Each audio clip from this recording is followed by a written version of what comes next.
반갑습니다. 2022년 여름 수양에 오신 여러분을 환영합니다.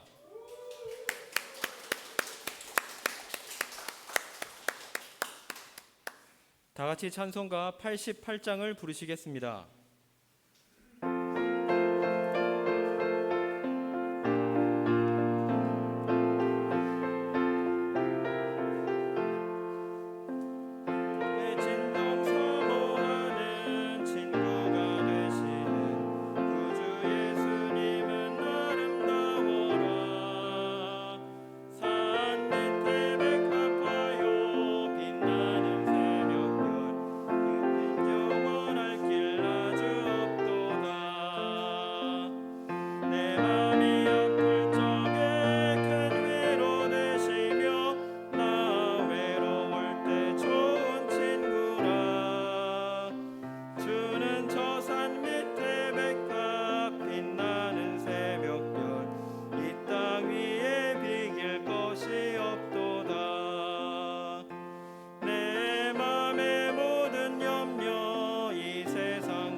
김안드레 목자님께서 대표 기도해 주시겠습니다.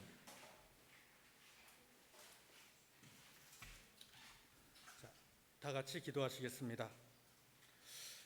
하나님 아버지 감사합니다. 여러 가지 어수선한 가운데 오늘부터 3박 4일 공기 맑고 새소리가 들리고 물소리가 들리는 이곳 스카이밸리의 여름 수양회를 허락하셔서 감사합니다. 아버지 하나님, 예수님을 따르는 제자들이란 타이틀로 저희가 예수님을 배우게 도와주십시오. 예수님을 따르는 것이 과연 내 삶에서 무엇인지, 나는 예수님과 과연 절친이 될 수 있는 것인지 다시금 생각해보는 수양회가 되기를 간절히 기도합니다. 신촌센터, 항공센터 형제자매님들이 예수님을 따라가며 예수님과 절친이 되고 배프가 되는 수양회가 되기를 간절히 기도합니다. 이 시간 다니엘라 자매님께 말씀을 풍성히 주시고 은혜를 더하여 주시옵소서. 예수님 이름으로 기도합니다. 아멘.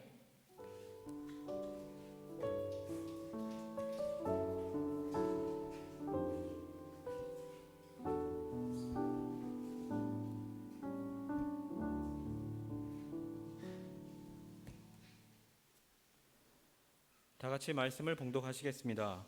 말씀은 마가복음 2장 13절부터 17절까지입니다. 저와 여러분이 한 절씩 교독하시겠습니다. 예수께서 다시 바닷가에 나가심에 큰 무리가 나왔거늘 예수께서 그들을 가르치시니라. 또 지나가시다가 알페의 아들 레위가 세강에 앉아 있는 것을 보시고 그에게 이르시되 나를 따르라 하시니 일어나 따르니라. 그의 집에 앉아 잡수실 때에 많은 세리와 죄인들이 예수와 그의 제자들과 함께 앉았으니 이는 그러한 사람들이 많이 있어서 예수를 따름이러라.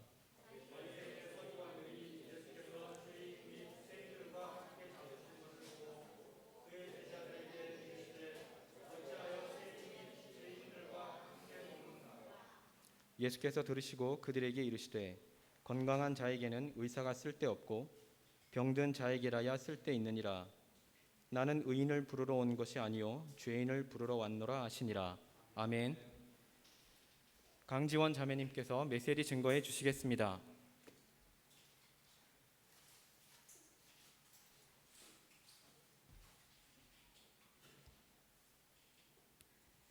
네, 안녕하세요. 네, 저는 강다니엘라라고 합니다. 그리고 혼란스러우실 것 같아서 다니엘라라고 하기도 하고 지원이란 이름도 있습니다.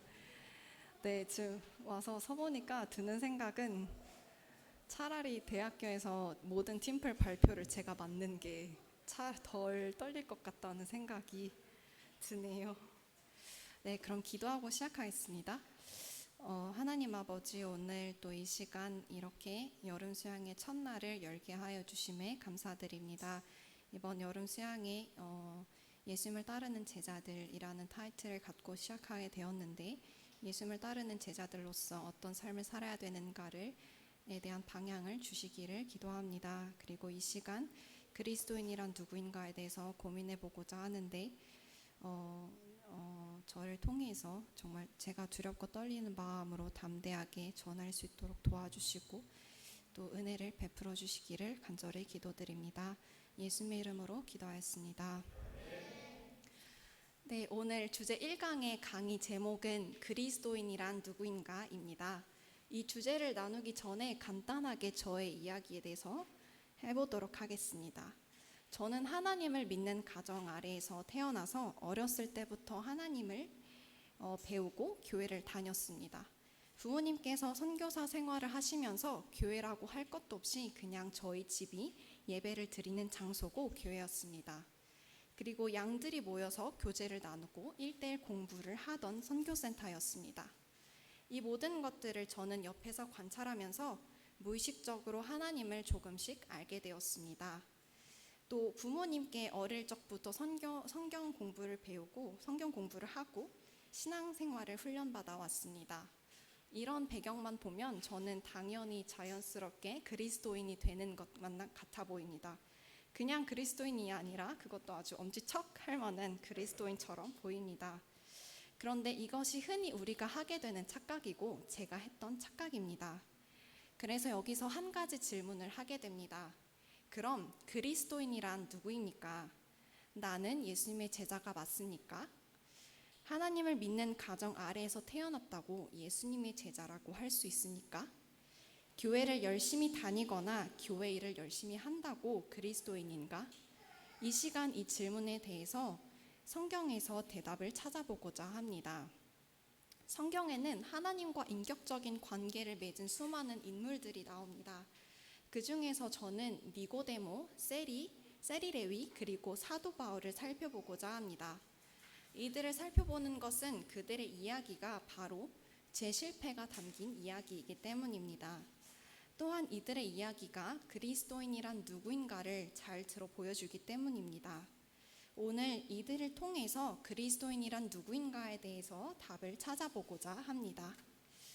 먼저 니고데모에 대한 이야기는 여러분들이 잘 알다시피 요한복음 3장에 나옵니다. 니고데모는 정치적으로는 유대인이 지도자였습니다. 또 사회적으로는 랍비였고 부자였습니다. 여기까지만 봐도 니고데모는 우리가 부러워할 만한 모든 것을 가졌습니다. 그런데 그는 종교적으로 바리새인이었습니다. 당시 바리새인은 아주 유대교의 열정을 가진 사람들을 말합니다. 그들은 모세오경을 암송하고 일주일에 2번씩이나 금식을 했습니다. 그리고 율법의 조항들을 철저하게 지켜왔습니다. 이런 그는 누가 봐도 분명한 하나님의 사람이었을 것입니다. 그는 신앙적으로 누구보다 인정을 받았을 것입니다. 그런데 이런 니고데모가 예수님께서 물을 포도주로 변화시킨 표적에 관심을 가졌습니다. 사실 다른 바리새인들은 예수님의 표적에 대해서 반감을 보이며 멀리했습니다. 그런데 니고데모만큼은 오히려 그런 표적을 보이신 예수님께 관심을 가지고 예수님을 찾아왔습니다. 그리고 예수님을 하나님께로부터 오신 선생으로 인정하며 한 가지 질문을 예수님께 하였습니다. 그런데 그의 이 질문 속에 그의 고민이 담겨 있었습니다. 그것은 하나님이 함께 하시는 표적을 보고 싶은 것입니다. 그것은 곧 그가 하나님을 체험하기를 원했다는 것을 의미합니다. 이런 그에게 예수님은 말씀하십니다. 진실로 진실로 내게 이르노니 사람이 거듭나지 아니하면 하나님의 나라를 볼 수 없느니라. 예수님은 뜬금없이 니고데모에게 거듭나야 한다는 말씀을 하십니다. 거듭난다라는 것은 다시 태어난다라는 것을 의미합니다. 흔히 우리는 중생이라고 합니다. 또 우리가 흔히 말하는 구원을 받았다라는 말이 바로 이것입니다. 그런데 니고데모는 누구보다 신앙적인 열정을 가진 바리새인입니다. 그는 모두가 인정하는 하나님의 사람입니다. 우리로 하면 모범적인 그리스도인이라고 할 수 있습니다. 그런데 예수님은 그에게 신앙의 가장 기본 중 기본인 거듭남을 말씀하십니다. 그리고 죄송하게도 그가 거듭나지 않았다고 하십니다. 거듭나지 않았기에 하나님의 나라를 볼 수 없다고 하셨습니다. 이것을 다른 말로 하자면 너는 아직 하나님에 대해서 모른다라는 것입니다. 이런 말은 하나님에 대한 지식이 많고 하나님께서 주신 율법을 철저히 지킨 니고데모 입장에서는 그가 지금까지 살아온 삶이 무너지는 것만 같은 소리였을 것입니다. 나는 지금까지 하나님의 나라를 바라보면서 살았는데 하나님의 나라를 보지 못한다고? 나는 지금까지 모든 것을 다 지키며 살아왔는데 결과가 어떻게 이럴 수 있지? 그동안 내가 그렇게 힘들게 율법을 암송하고 지켜온 것은 다 뭘까? 라는 것이 그의 반응이었을 것입니다. 그는 지금까지 하나님에 대해서 잘 안다고 생각했겠지만 예수님께서 보셨을 때 그는 하나님에 대해서 모르는 사람이었습니다. 그는 예수님께서 행하시는 표적을 보고 예수님을 하나님께서 함께 하시는 대단한 선생님으로만 보았습니다. 그러나 정작 예수님께서 정말 어떤 분이신지에 대해서는 알지 못했습니다. 그는 하나님에 대해서 정말 많은 것을 알았지만 그것은 단지 지식 수준에서 끝났습니다. 그는 하나님을 개인적으로 알지 못했습니다. 그는 하나님의 나라를 체험하지 못하고 있었습니다. 그는 거듭나지 못했습니다. 이런 니고데모 이야기를 통해서 우리는 열심히 하나님에 대해서 배운다고 또는 열심히 교회를 나온다고 그리스도인이 되는 것이 아니라는 것을 알 수 있습니다. 자, 그럼 누가 그리스도인입니까? 누가 신자가 됩니까? 누가 하나님의 사람입니까? 거듭나야 합니다. 거듭난 사람이어야 합니다. 여기서 거듭남이란 말이 참 어렵게 다가옵니다. 늘 이 말씀을 몇 번씩이나 배웠지만 이게 무엇을 말하는지 깨닫기가 참 쉽지 않았습니다. 이에 대해서 좀 더 자세히 살펴보기 위해 레위의 이야기를 보도록 하겠습니다. 여러분들은 레위라고 하면 누가 먼저 떠오르십니까? 오늘 본문의 레위가 바로 떠오르셨습니까? 아마 한참 생각해 보았을 겁니다. 레위? 내가 아는 레위는 12지파 중에 레위 지파. 그 외에 레위라는 이름을 가진 사람이 또 있었나? 라는 게 대부분의 반응이었을 것입니다. 레위는 이름에서 알 수 있다시피 신앙적인 이름입니다. 레위라는 이름은 하나님을 섬기다라는 뜻을 가진 아주 신앙적인 이름입니다. 레위의 부모님께서는 이런 그가 하나님을 사랑하는 사람으로 자라기를 바랬을 것입니다. 그러나 그런 그의 이름 앞에 상반되는 느낌을 주는 듯한 셀이라는 말을 붙인다면 여러분들은 그 셀이 레위라고 하며 익숙한 누군가가 떠오를 겁니다. 이처럼 셀이와 레위는 팥과 빙수처럼 짝꿍처럼 붙어 다닙니다. 그 당시 셀이는 로마의 세무 공무원이었습니다. 이 사람들은 동족에게서 세금을 걷어서 로마에게 바치는 일을 했습니다. 그런데 당시 셀이는 정규직이 아니라 단순 계약직이었습니다. 이를테면 거둔 세금에서 자기 몫을 챙겨야 하는 것입니다. 그러니 단순히 세금을 걷기만 하는 것이 아니라 원래 걷어야 하는 것의 몇 배를 걷어서 자신의 배도 불려야 했습니다. 물론 그들이 양심에 맞게 세금을 걷었다 하더라도 그들은 유대인들에게 동족을 배신한 사람으로밖에 보이지 않았을 것입니다. 그가 정확히 어떤 이유 때문에 세리라는 직업을 선택했는지는 알 수 없습니다. 그러나 분명한 것은 그 선택이 하나님이 아닌 자신을 섬기겠다라는 뜻에서 생긴 것입니다. 그리고 그 선택의 결과는 동족들로부터 왕따를 당하는 것이었습니다. 흔히 우리는 사람들을 인싸 또는 아싸로 구분하지요. 세리 레위는 여기서 아싸, 즉 아웃사이더, 무리에서 겉도는 수준이 아니었습니다. 그는 사람들과 함께 예배를 드릴 수도 사람들이 있는 곳에 갈 수도 없었습니다. 그는 분명 이런 삶이 좋지는 않았을 겁니다. 그 선택의 결과가 분명 괴로웠을 것입니다. 그러나 그가 거기서 돌아서기란 더 어려운 일이었을 것입니다. 세리라는 직업을 그만둔다 해도 사람들이 받아주지 않을 게 뻔합니다. 그가 세리였다는 사실이 없어지는 것도 아닙니다. 이런 모든 것들이 그를 계속 세리의 길로 가게 만들었습니다. 그런데 그런 그에게 놀라운 일이 벌어집니다. 예수님께서 그가 세관 앞에 앉아 있는 것을 보셨습니다. 그리고 그에게 나를 따르라 라고 하셨습니다. 이 말은 어찌 보면 단순해 보일 수도 있지만 이 말에 수많은 의미가 담겨 있습니다. 이것은 레위를 예수님의 제자로 부르시는 초대장과도 같은 것입니다. 다른 사람들은 자실 없는 사람 취급하는데 그 당시에 랍비, 선생님이라고 불리는 예수님이 자신을 초대하는 일입니다. 예수님께서는 자격이 없는 것만 같아 보이던 레위에게도 제자로의 소망을 주셨습니다. 이것을 보면 다른 사람들은 나의 약점을 보지만 이 예수님만은 나의 약점을 보시지 않습니다. 나에게 수많은 약점이 있다 할지라도 예수님은 나에게 소망을 두시고 예수님의 제자로 부르십니다. 또 이는 단순히 예수님을 따르라는 말을 의미하지 않습니다. 흔히 우리는 예수님을 믿는다고 고백합니다. 그런데 여기에 한마디를 더 붙입니다. 더는 예수님께서 내 인생을 건드리지 않았으면 좋겠다고 합니다. 저는 예수님을 믿어요. 하지만 지금까지 제가 살아오던 인생이 좋은걸요? 라고 말하며 지금까지 걸어왔던 길을 계속 걸어갑니다. 예수님을 믿는다고 하지만 그 인생에 변화가 없습니다. 그러나 예수님께서 우리에게 하시는 말씀은 그것이 아닙니다. 우리가 지금까지 자신을 섬기는 삶을 살았다면 이제는 예수님을 따르라는 말입니다. 예수님을 배우며 섬기는 삶을 살도록 삶의 방향을 전환할 것을 요구하는 것입니다. 이는 전혀 쉽지 않은 일입니다. 내가 가던 길에서 완전히 반대되는 길로 향해야 하는 것이기 때문입니다. 그만큼 예수님의 부르심에 응하는 것은 쉽지 않습니다. 그러나 레위는 그 자리에서 일어나서 예수님을 따랐습니다. 레위는 예수님의 부르심에 응했고 응하기 전에 하나님 앞에서 결단했습니다.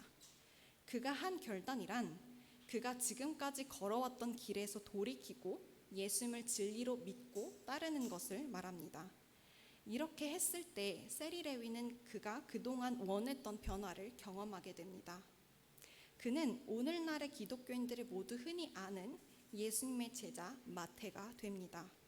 그는 오늘날의 기독교인들이 모두 아는 마태가 되고 이 마태에 대해서만 우리가 생각하면 우리는 그가 과거의 세리였다는 것을 쉽게 잘 상상하지를 못합니다. 그만큼 그에게 놀라운 변화가 일어난 것입니다. 세리였을 때의 레위는 그가 세리라는 사실을 숨기고 싶어 했을 겁니다. 세리라는 것은 그의 인생에서 지워지지 않는 얼룩인 것만 같아 보였습니다. 그러나 그의 이야기는 모든 복음서에 기록될 만큼 모든 사람들에게 전해집니다.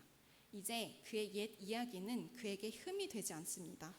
오히려 그를 향한 예수님의 사랑과 은혜가 드러나는 놀라운 이야기로 변합니다. 지금까지 레위의 이야기를 살펴보았듯이 예수님을 따르는 삶이 그리스도인의 삶입니다. 예수님을 따르는 삶이란 자신이 추구하던 것들을 내려놓고 삶의 방향을 예수님으로 설정하는 것입니다. 즉, 자신의 삶의 주인에서 자신을 내려놓고 자신의 삶의 주도권을 예수님께 넘기는 것입니다. 거듭남의 결과가 바로 이것입니다. 물과 성령으로 새로운 존재가 되는 것입니다. 그런데 예수님의 제자가 될 때 비로소 새로운 존재가 될 수 있습니다. 이에 대해서 더 구체적인 내용을 사도 바울의 이야기를 통해 살펴보도록 하겠습니다. 사도 바울도 니고데모와 같은 바리새인이었습니다. 그런데 그는 그 당시 엘리트 코스를 밟았던 바리새인이었습니다. 오늘날로 치면 일명 엄친아로 열심히 공부하고 정석대로 고쳐야 할 코스를 밟아서 명문대에 들어간 것입니다. 그는 그 시대에 가장 이상적이라고 생각되는 삶을 살고 있었습니다. 그는 그만큼 열심히 구약 성경을 연구하고 하나님의 말씀을 지켜왔을 겁니다. 그는 그 어느 누구보다 열정적으로 하나님의 일을 하던 사람이었습니다. 그런데 그런 그가 예수님을 믿는 사람들을 핍박하는 일에 누구보다 앞장섰습니다. 그는 여전히 계속해서 곳곳에서 예수님을 믿는 사람들이 등장한다는 것에 분노하였습니다.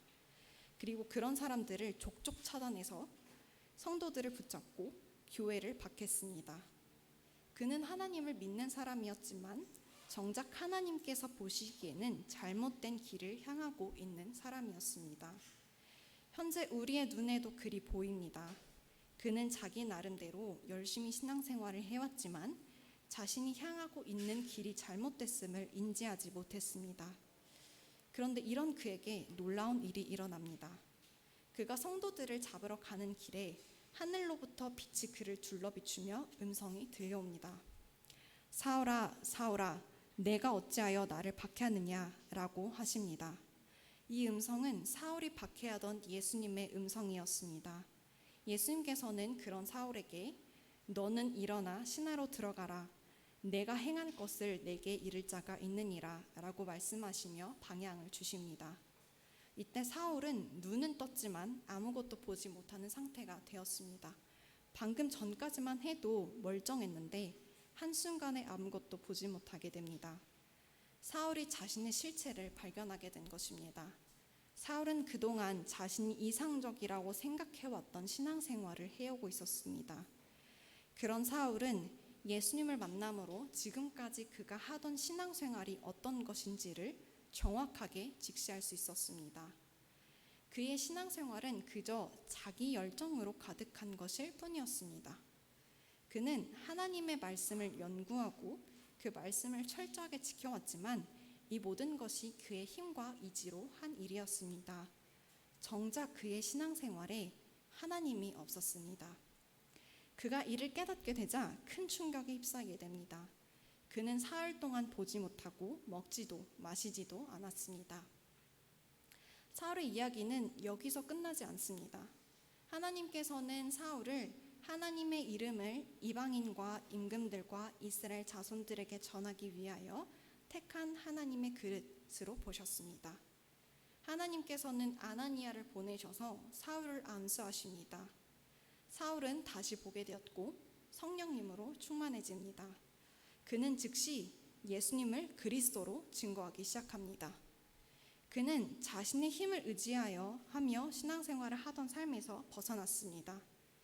그는 성령님을 의지하며 예수님을 따르는 삶을 살았습니다. 그는 자신의 약점을 인정하고 오로지 예수님의 능력만을 의지하였습니다. 그리고 빌립보서 3장 7, 8절에서 고백합니다.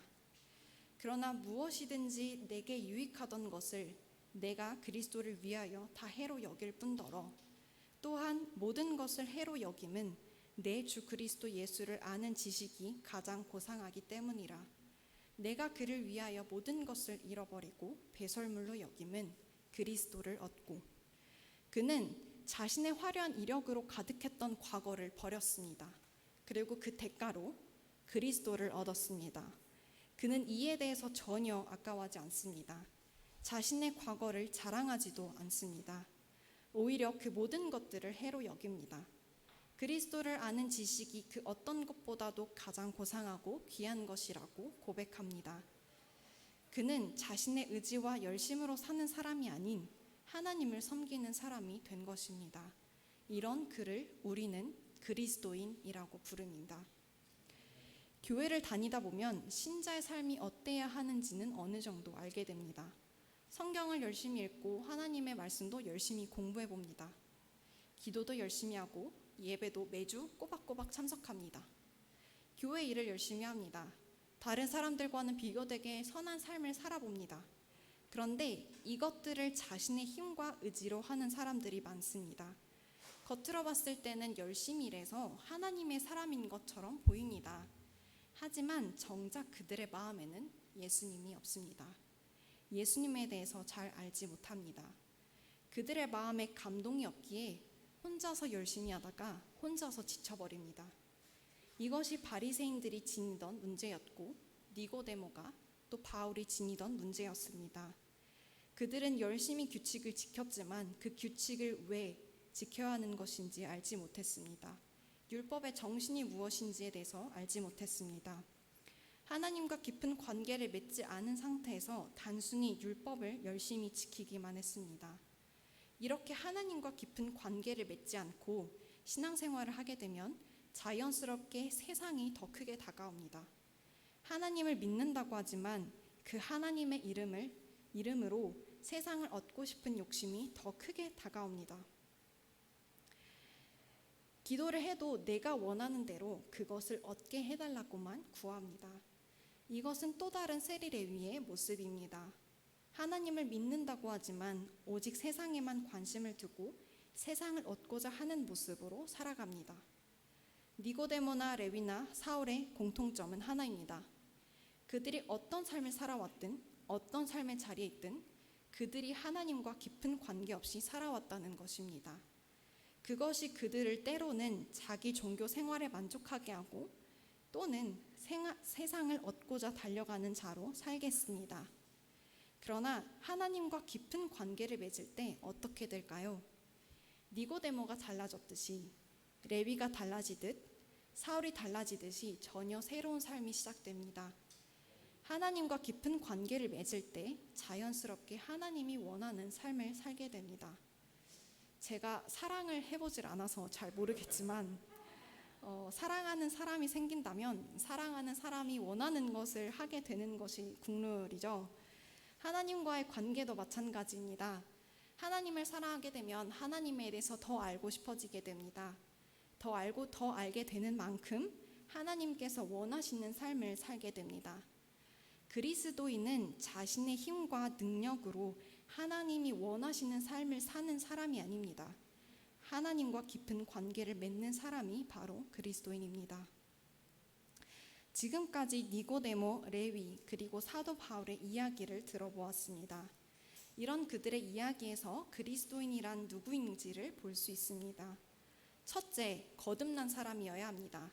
즉, 새로운 존재가 되어서 하나님의 나라를 체험하는 사람이어야 합니다.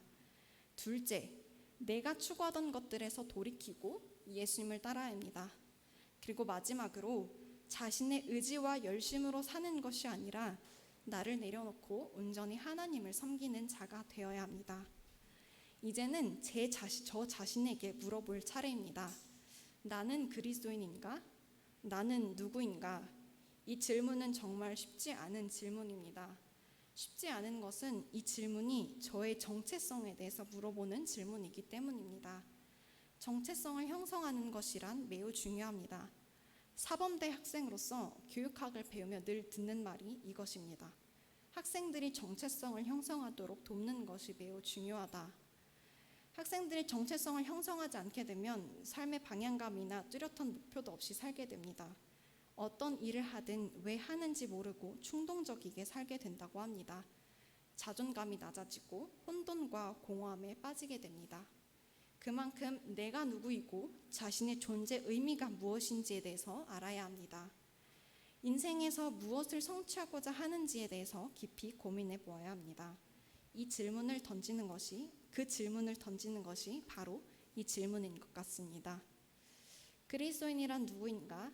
나는 예수님의 제자인가? 라는 질문에 대해서 깊이 고민해 보았을 때 저는 이 세 이야기에서 답이 있다고 생각되었습니다. 그런데 앞에서도 이야기했듯이 이들의 이야기에서 저의 모습을 발견할 수 있었습니다. 제가 약 24년 동안 경험해온 일이나 밟아온 길이 그들과는 매우 다르지만 핵심은 같았습니다. 저는 그들과 같은 문제를 지니던 사람이었습니다. 저는 저의 힘을 믿는 사람이었습니다.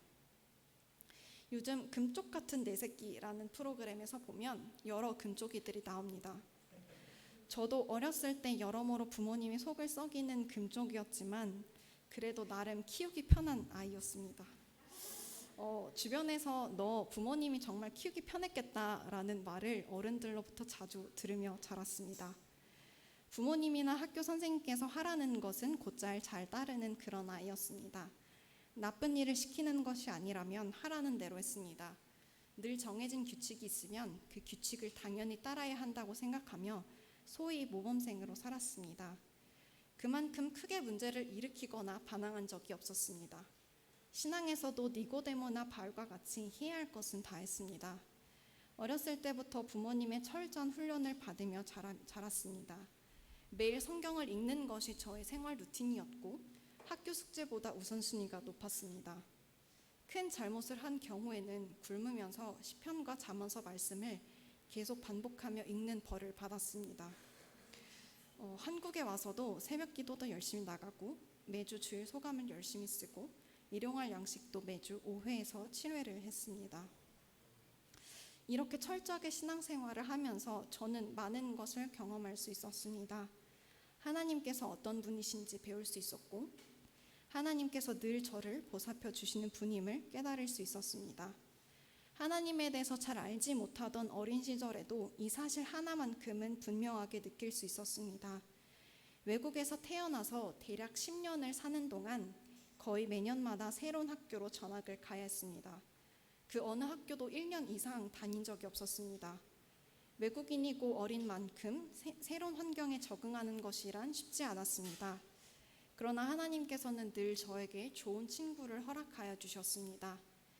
갑자기 뜻하지 않게 한국으로 들어오게 되었을 때 새로운 문화와 언어에 적응하기가 쉽지 않았습니다. 그런데도 하나님께서는 최대한 빨리 잘 적응할 수 있도록 도와주셨습니다.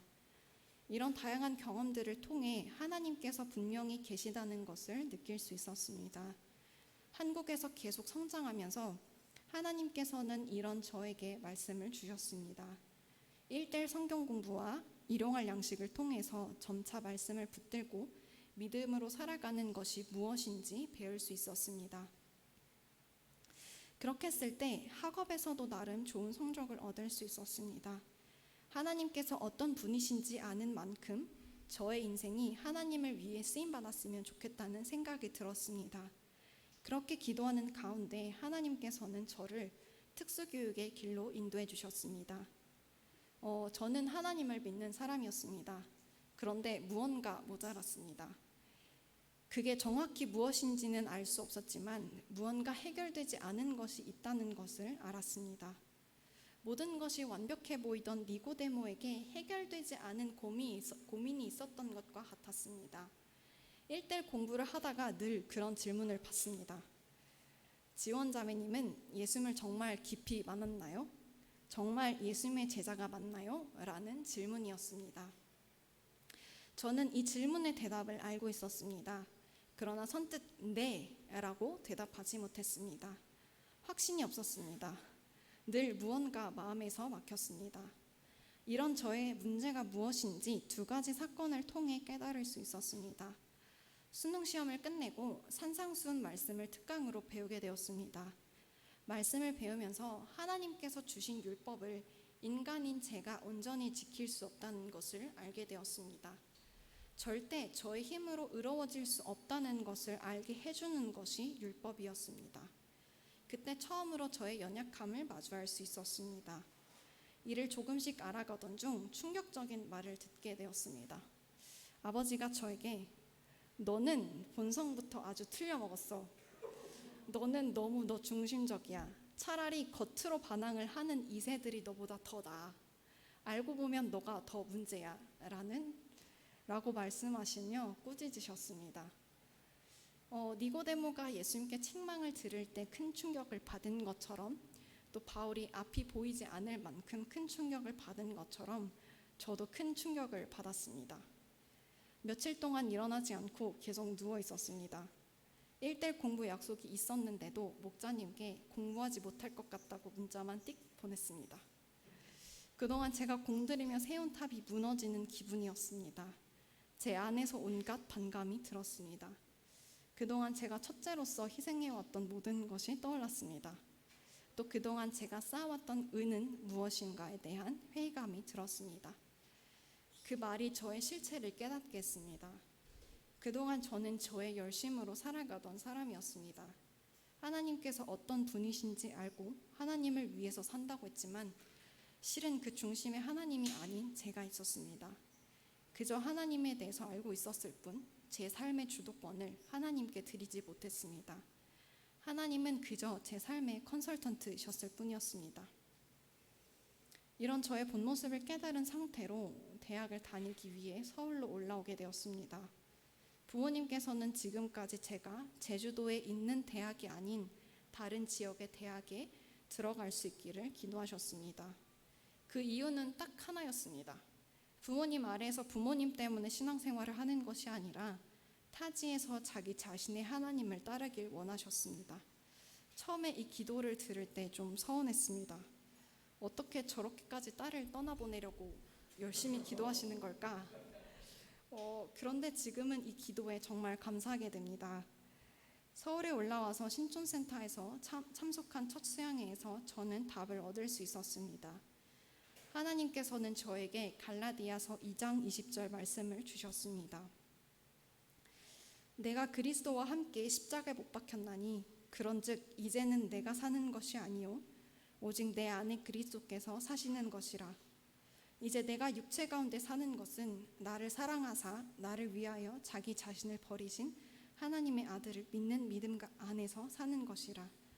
이 말씀을 통해서 십자가와 함께 제 자신이 죽고 예수님과 함께 사는 것이라는 것을 깊이 깨닫게 되었습니다. 제 삶의 통제권을 하나님께 드려야 함을 깨닫게 되었습니다. 제 힘으로 살아가는 것이 아니라 오로지 하나님의 능력으로 살아야 함을 깨닫게 되었습니다. 이를 깨닫고 이 말씀을 깊이 받아들였을 때 그동안 해결되지 않았던 문제가 해결되는 기분이 들었습니다. 그때 엄청난 감동과 기쁨이 들었습니다. 그 날부터 하나님께 회개하고 이전과 다른 기도를 하기 시작했습니다. 제가 저의 힘으로 살지 않고 그리스도의 능력으로 살아갈 수 있도록 도와주세요. 성령님께서 늘 함께 해주시기를 기도합니다. 이전까지는 눈이 감긴 신앙생활을 했지만 하나님께서 눈을 떠주셨습니다. 이를 시작으로 저에게 조금씩 변화가 보이기 시작했습니다. 말씀을 공부하면서 그동안 눈에 보이지 않던 진리들이 조금씩 보이기 시작했습니다. 도덕적으로도 신앙적으로도 부끄럽지 않게 살았지만 저는 제 자신이 싫었습니다. 그랬던 제가 조금씩 저를 올바르게 사랑하는 법을 배우기 시작했습니다. 이전보다 조금씩 더 밝아지기 시작했습니다. 너 정말 많이 밝아졌다 라는 말을 자주 듣게 되었습니다. 기쁨으로 섬기는 일을 감당할 수 있게 되었습니다. 어릴 때부터 학생들을 섬기는 목자님들을 볼 때 참 신기하다고 생각했습니다. 어떻게 저렇게까지 자신을 희생할 수 있지? 라는 생각이 들었습니다. 그런데 사랑 자매님이랑 1대1을 하면서 그게 절대 희생이 아니라 기쁨과 사랑의 표현임을 깨닫게 됩니다. 그리고 지금은 많은 일을 감당하고 있습니다. 임용시험을 준비하면서 회장단 일과 피아노 반주를 감당하고 있습니다. 이 모든 것을 감당하기란 참 쉽지 않습니다. 솔직히 매우 힘듭니다. 매번 내가 왜 하겠다고 했을까 하며 후회하기도 합니다. 그러나 이 모든 것을 감당할 수 있는 것은 그만큼 그리스도의 복음을 알기 때문입니다. 무엇이 가치 있는 것인지 잘 알기 때문입니다. 이 모든 일을 통해서 오히려 시험이 아닌 하나님께 집중할 수 있도록 도와주심에 감사드리게 됩니다.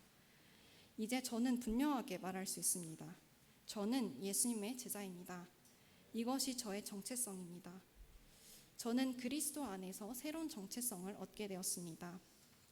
예수님의 제자라는 정체성을 가진 만큼 제가 그에 맞는 생활을 할 수 있기를 기도합니다. 이번 여름 수양회에서 우리는 그리스도인이란 누구인가 하는 주제를 갖고 시작하고 있습니다. 이번 수양회를 통해서 우리가 다시 한번 나 자신의 신앙적인 정체성을 찾는 시간이 되기를 바랍니다. 예수님께서는 그 어느 누구에도 자격을 따지지 않으십니다. 그 사람의 과거가 어떻든 누구든지 초대하고 환영하십니다. 예수님의 초대에 응하여 예수님을 따르는 제자가 될 수 있기를 기도합니다. 우리가 내가 그리스도인이요 예수님의 제자로서 정체성을 찾고 새로운 출발을 할 수 있기를 기도합니다. 기도하겠습니다. 하나님 아버지, 오늘 또 이렇게 이 시간 그리스도인이란 누구인가를 살펴보게 해주심에 감사드립니다. 이 질문은 정말 저희의 정체성을 찾는 그런 질문인데, 이 질문 앞에서 정말 저희가 그리스도인이고 예수님의 제자로 정체성을 찾을 수 있도록 도와주시고, 그런 결단과 함께 또 새로운 출발을 할 수 있도록 도와주시기를 간절히 기도드립니다. 또 이번 여름 수양회를 통해서도 저희가 모두 은혜를 받을 수 있는 수양회가 될 수 있도록 도와주시기를 기도합니다. 예수님의 이름으로 기도하였습니다. 네.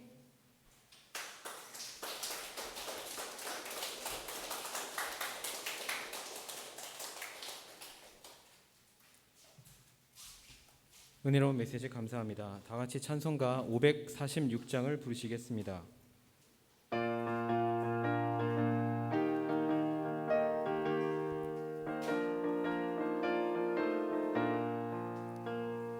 주님 약속하신 말씀 위에서 영원토록 주를 찬송하리라. 소리 높여 주께 영광 돌리며 약속 믿고 굳게 서리라. 굳게 서리 영원하신 말씀 위에 굳게 서리. 굳게 서리 그 말씀 위에 굳게 서리라. 약속하신 말씀 위에서 세상 염려 내게 엄습할 때에 용감하게 힘써 싸워 이기며 약속 믿고 굳게 서리라. 굳게 서리 영원하신 말씀 위에 굳게 서리. 굳게 서리 그 말씀 위에 굳게 서리라. 주님 약속하신 말씀 위에서 영원하신 주의 사랑 힘입고 성령으로 힘써 싸워 이기며 약속 믿고 굳게 서리라. 굳게 서리 영원하신 말씀 위에 굳게 서리. 굳게 서리 그 말씀 위에 굳게 서리라. 주님 약속하신 말씀 위에서 성령 인도하는 대로 행하며 주님 품에 항상 안식 얻으며 약속 믿고 굳게 서리라. 굳게 서리 영원하신 말씀 위에 굳게 서리. 굳게 서리 그 말씀 위에 굳게 서리라. 엄기성 목자님께서 광고해 주시겠습니다.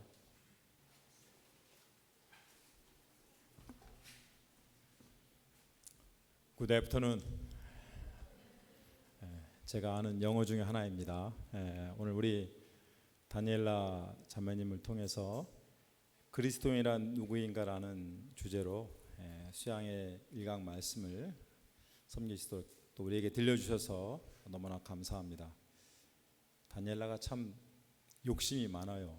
보통 니고데모 한 사람이나 레위 한 사람이나 사울 한 사람만 해도 상당히 많은 분량인데 그 세 사람을 다 무대에 끌어내 가지고 말씀을 전한 걸 보면 참 다니엘라가 욕심이 많다 하는 생각이 들고, 또 하나님께서 그 세 사람을 통해서 우리 그리스도인 또 예수를 믿는 사람이 어떤 사람인가 하는 것을 아주 잘 조명해 주고 또 나눠줘서 너무나 감사합니다.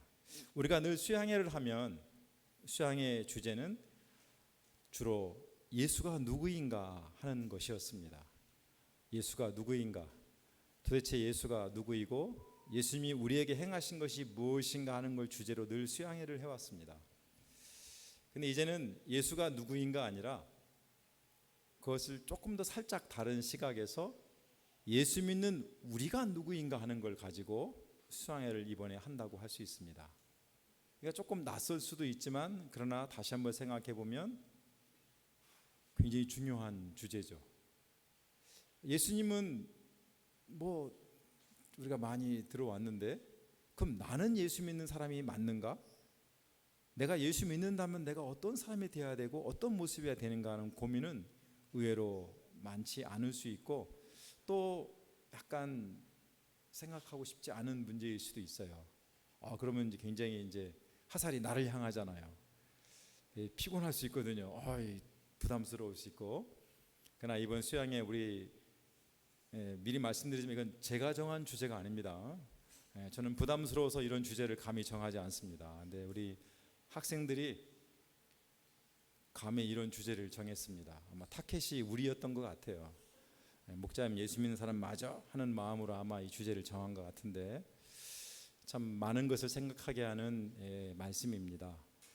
또 이번 수양회 기간 내내 이 말씀으로 우리가 고민하고 기도하고 답을 찾는 시간이 되었으면 하는 마음으로 수양회를 준비했습니다. 그래서 우리가 이번 수양회는 다시 한번 차분하게, 물론 예수님도 어떤 분인가 우리가 많은 생각을 해야 되지만 과연 내가 예수님 앞에 있는 나는 누구이고 내가 어떤 사람이 되어야 되는가 하는 고민을 진지하게 하는 시간이 되었으면 좋겠습니다. 그래서 우리가 기도하고 우리가 한번 나를 찾는 수양회, 예수 앞에 있는 내가 누군가를 새롭게 찾는 그런 수양회가 될 수 있도록 되면 좋겠습니다. 기도하실 때 저녁에는 우리 제임 목자님이 소감을 준비했습니다. 보통 수양회 소감을 하면 되게 짧게 한 2, 3페이지로 해서 두세 명 세웁니다. 근데 이번에는 그렇게 하지 않고 한 사람을 완전히 분해하는 수양회를 합니다. 제임 목자님 어디 있어요? 바깥에서 있어요. 내일은 은혜 사모님이 하는데 제가 좀 짧게 쓰시죠 그랬더니 내가 60을 살아왔는데 짧게 쓸 수 없어. 뭐 그렇게 하시죠. 그래서 아주 저 다 읽어보지도 못했어요. 너무 길어서. 근데 저는 떨고 있습니다. 혹시 나에 대해서 무슨 그동안 담아뒀던 말을 공격할지. 지금 오늘서 오면서 제가 그래서 원하는 점심도 사드리고 커피도 사드리고 그래서 아부하고 있습니다. 좀 봐달라고. 하여튼 은혜가 뭐 이름이 은혜니까 은혜롭겠죠. 하여튼 될 수 있을 것 같고, 내일은 우리 윤화영 목자님이 또 이 주제를 가지고, 그것도 구약의 기도원을 가지고 한다고 합니다. 이것도 본인이 정한 겁니다. 저는 이번에 하나도 힘이 없어요. 강사들이 정하는 대로 그냥 따라왔습니다.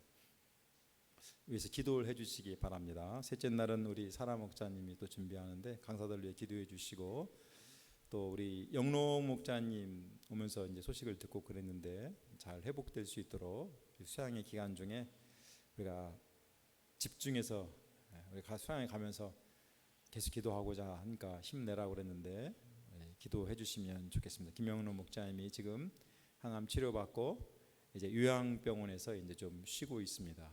체력을 회복하고 또 치료 효과가 잘 나타나서 믿음의 승리를 할 수 있도록 기도해 주시고, 오늘 저녁과 내일에 오시는 후발로 오시는 분들이 많습니다. 직장 일 때문에 이제 편안히 잘 올 수 있도록 이제 잘 한번 기도해 주시면 감사하겠습니다. 그럼 오늘은 시작한 날이니까 두 분씩 기도하고, 저녁 시간이 6시부터죠. 식사가 스케줄대로 하도록 하겠습니다. 두 분씩 기도하겠습니다.